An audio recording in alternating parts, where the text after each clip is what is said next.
Assalamualaikum warahmatullahi wabarakatuh. Perkenalkan, nama saya Lili Mariha, NIM 7211414906. Di sini saya akan menjelaskan mengenai sistem informasi untuk keunggulan kompetitif. Yang pertama ada model sistem umum perusahaan. Jadi di sini itu modelnya itu perusahaan menampilkan arsitektur bagi seluruh jenis organisasi dalam bentuk sebuah sistem.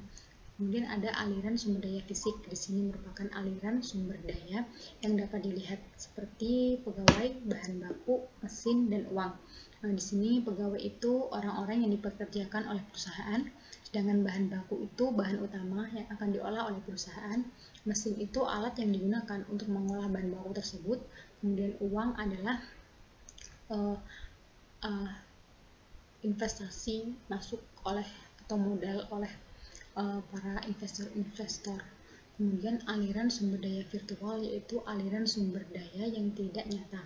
Di sini meliputi data, informasi, dan informasi dalam bentuk keputusan. Selanjutnya ada mekanisme pengendalian perusahaan. Dalam mekanisme pengendalian ini terdapat 3 unsur-unsur pengendalian perusahaan. Yang pertama itu standar kinerja yang harus dipenuhi oleh perusahaan. Yang kedua ada manajer perusahaan. Yang ketiga ada pemrosesan informasi yang mengubah data menjadi informasi. Selanjutnya lingkaran umpan balik. Di sini terdiri atas sumber-sumber daya virtual. Data itu akan dikumpulkan, kemudian dimasukkan ke dalam proses informasi, sehingga menjadi informasi yang kemudian diberikan oleh para manajer. Selanjutnya ada unsur-unsur lingkungan. Jadi unsur-unsur lingkungan itu adalah suatu organisasi atau individu yang berada di luar perusahaan, baik mempengaruhi perusahaan secara langsung maupun tidak langsung kepada perusahaan atas perusahaan tersebut. Yang pertama adalah pemasok, yaitu suatu lembaga atau orang yang menyediakan bahan baku yang berupa mesin, jasa, orang, atau informasi kepada perusahaan. Selanjutnya itu pelanggan, yaitu orang yang membeli hasil produksi dari perusahaan tersebut. Kemudian serikat kerja adalah organisasi dari para pekerja. Kemudian ada komunitas keuangan yang terdiri dari institusi yang mempengaruhi sumber daya keuangan, bisa berupa bank maupun institusi peminjaman perusahaan. Selanjutnya ada pemegang saham dan pemilik yang merupakan orang yang menginvestasikan uang ke perusahaan dan merupakan pemilik asli dari perusahaan tersebut. Kemudian ada pesaing yang merupakan semua organisasi yang bersaing di dalam pasar tersebut. Kemudian ada pemerintah, yaitu baik tingkat nasional, provinsi maupun lokal. Jadi pemerintah ini dapat mengatur perusahaan dengan cara mengeluarkan peraturan atau undang-undang, dapat juga membantu perusahaan dengan cara membeli atau melakukan bantuan-bantuan lainnya. Kemudian ada komunitas global, yaitu wilayah geografis di mana perusahaan menjalankan operasinya. Di sini perusahaan ini harus dapat menunjukkan tanggung jawabnya kepada masyarakat global dengan cara menjaga lingkungan dan melakukan operasi secara etis dan lain-lainnya. Kemudian mengelola aliran sumber daya fisik sampai manajemen rantai pasokan.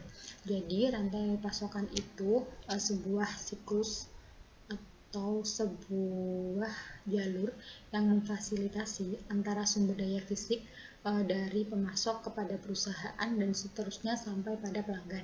Kemudian ada sistem elektronik yang digunakan untuk melacak lokasi terakhir dari sumber daya yang sedang dikirimkan. Selanjutnya manajemen rantai pasokan dan sistem perencanaan sumber daya usaha. Di sini ini memegang peranan yang sangat penting. Anggota terkuat akan menerima keuntungan yang lebih besar. Anggota terkuat juga dapat melakukan perintah kepada anggota yang di bawahnya. Kemudian ada keunggulan kompetitif. Yang pertama keunggulan strategis, yaitu keunggulan yang memiliki dampak fundamental dalam membentuk operasi perusahaan. Yang kedua keunggulan taktis, yaitu keunggulan perusahaan dalam mengimplementasikan strategi yang lebih baik daripada pesaingnya, sehingga nanti profit yang diharapkan pun akan lebih baik. Kemudian yang terakhir ada keunggulan operasional, yaitu keunggulan yang berhubungan dengan transaksi dan proses sehari-hari. Kemudian keuntungan koordinasi. Jadi koordinasi adalah sebuah kunci yang digunakan untuk mencapai keunggulan kompetitif di dalam pasar global. Yang pertama ada fleksibilitas dalam respon pesaing di berbagai negara dan pasar. Yang kedua, kemampuan merespon berbeda antara negara satu dengan negara lainnya. Yang ketiga, kemampuan untuk menyamai kebutuhan pasar seluruh dunia. Yang keempat, mengurangi biaya operasi secara keseluruhan. Yang kelima, kemampuan untuk meraih dan mempertahankan keragaman produk. Kemudian ada tantangan dalam pengembangan informasi global. Yang pertama adalah kendala-kendala politis, yaitu yang diterapkan oleh pemerintah nasional yang biasanya berupa pembatasan dalam jaringan. Di sini pembatasan yang paling umum adalah terbatasnya akses ke komunikasi yang berkecepatan tinggi. Kemudian ada rintangan budaya dan komunikasi. Ada pembatasan pembelian dan impor piranti keras. Di sini dalam hal ini pemerintah berusaha untuk melindungi pabrik-pabrik lokal. Kemudian ada pembatasan pemrosesan data. Di sini data diproses di dalam negeri.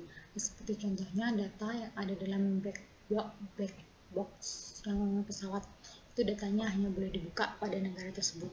Kemudian pembatasan komunikasi data. Di sini data yang biasanya paling umum dibatasi itu aliran data antar negara, yang mana aliran itu dapat dibaca oleh mesin yang melintasi batas negara. Selanjutnya, masalah-masalah teknologi. Masalah-masalah teknologi biasanya terdapat pada anak-anak perusahaan, yang mana anak-anak perusahaan ini didirikan pada tempat atau lokasi yang teknologinya tidak secanggih perusahaan pusat. Kemudian kurangnya dukungan dari manajemen anak perusahaan. Nah, pada hal ini, manajemen anak perusahaan itu beranggapan bahwa mereka dapat menyelesaikan masalahnya sendiri, dan mereka juga merasa tidak penting atau mengabaikan peraturan-peraturan yang ditetapkan oleh kantor pusat. Selanjutnya ada dimensi informasi. Di sini yang pertama ada relevan, yaitu pengguna dapat memilih data yang berupa fakta-fakta.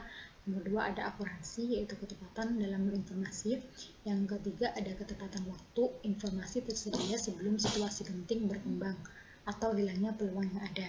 Yang terakhir kelengkapan, yaitu menyajikan suatu gambaran lengkap atas masalah tertentu atau solusinya. Selanjutnya yaitu sifat manajemen pengetahuan yang berubah-ubah. Di sini itu ada sistem informasi warisan. Sistem informasi awal serta piranti keras atau piranti lunak tidak sesuai dengan teknologi informasi masa kini.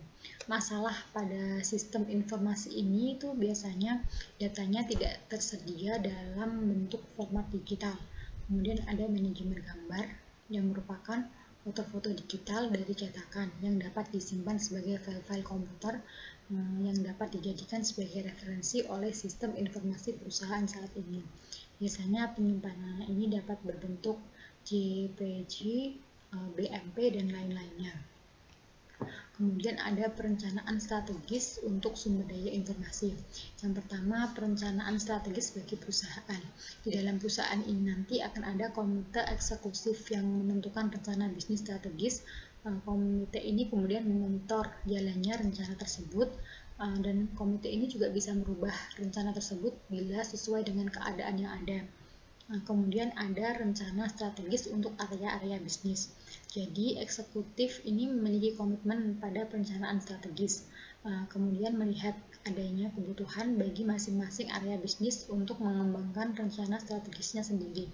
Jadi nanti rencana area bisnis ini akan merinci bagaimana area-area tersebut akan mendukung usaha untuk mencapai sasaran strategisnya. Sekian yang dapat saya sampaikan. Terima kasih. Kurang lebihnya minta maaf.